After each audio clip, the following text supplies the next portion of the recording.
Okay, so what happens? That sun's energy comes in. We want to know, first off, how does the sun's energy come in towards Earth? What happens when it strikes a surface? And then how does that heat transfer throughout the different spheres of the Earth? There's three major ways that energy transfers, and that's through conduction, convection, and radiation. Okay? This little diagram here shows us the three different ways that energy can transfer. So this is three ways energy can transfer. Okay, so we have through one right here is conduction. And here in this little spot, we can see the person holding on to this pot. This is, you can see that the pot is over one of the burners or one of the electrical elements of the oven. And the heat transfer is going to go from here through the metal pot and into this person's hands. Ouch. Okay, so that is one. Okay, and most of us have seen this from day to day. So conduction is a transfer of heat through solids, through direct contact. Okay, so touching a hot stove, if you're walking on a driveway during the summer, like a blacktop driveway, and your feet walk into it, it gets pretty hot. Same thing, sand. During the summer, you walk onto sand, you can feel that heat coming into the soles of your feet.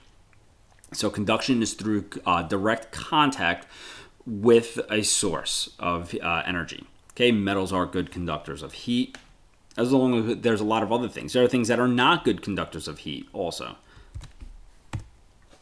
Okay, heat will pass along this rod.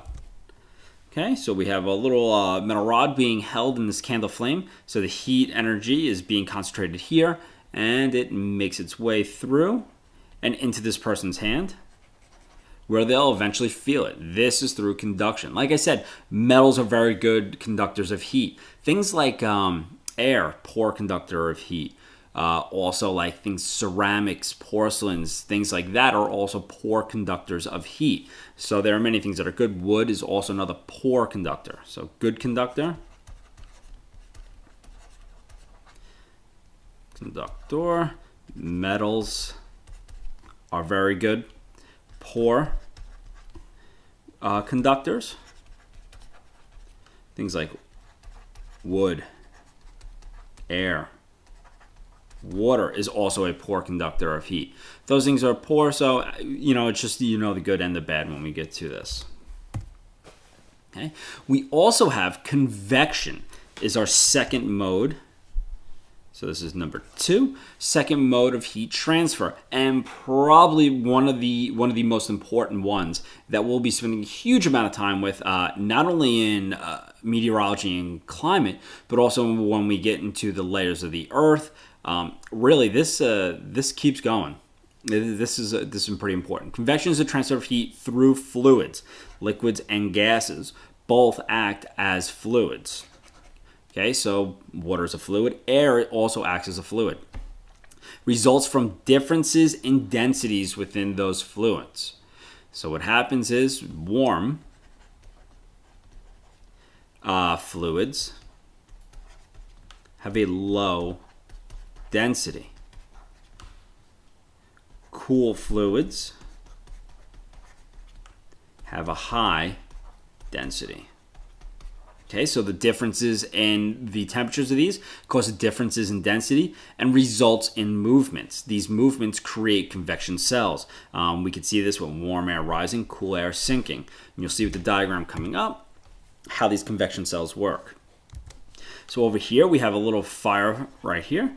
In our little fireplace, wood burning stove, doesn't make a difference, but it heats up the air around it.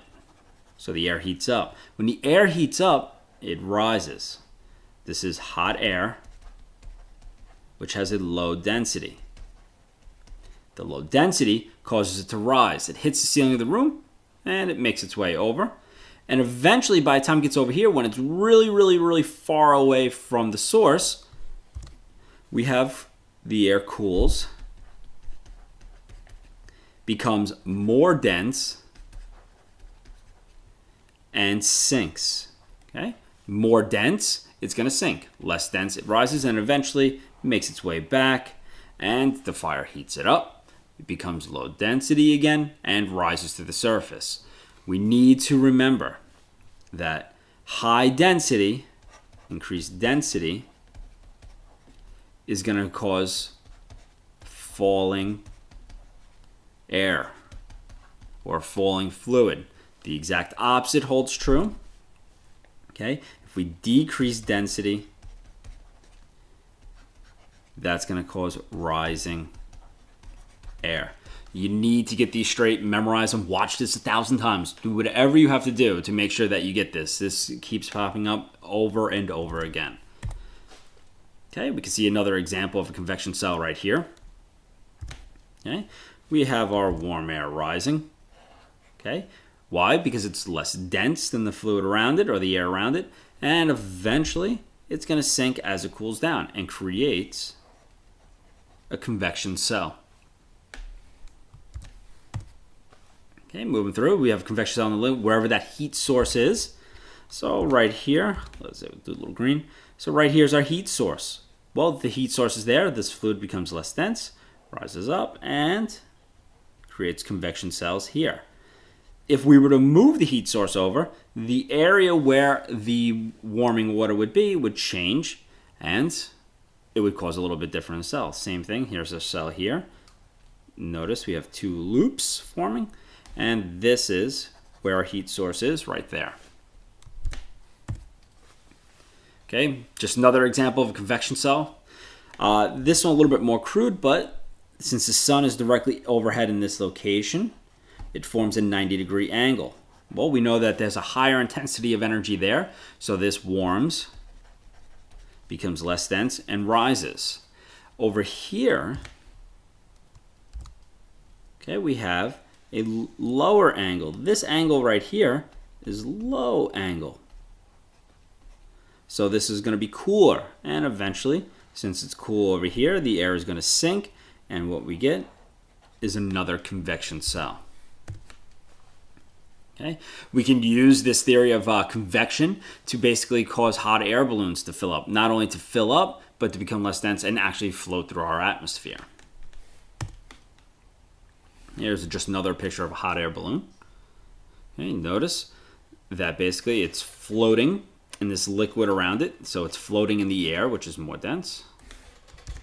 So this is less dense. And over here is more dense. So it causes the balloon to go up and eventually to move in whatever direction it might be going. Okay, the last way we have, the last method of heat transfer is through radiation. Okay, radiation is a transfer of heat through space, and the best example of that is sun's radiation reaching Earth.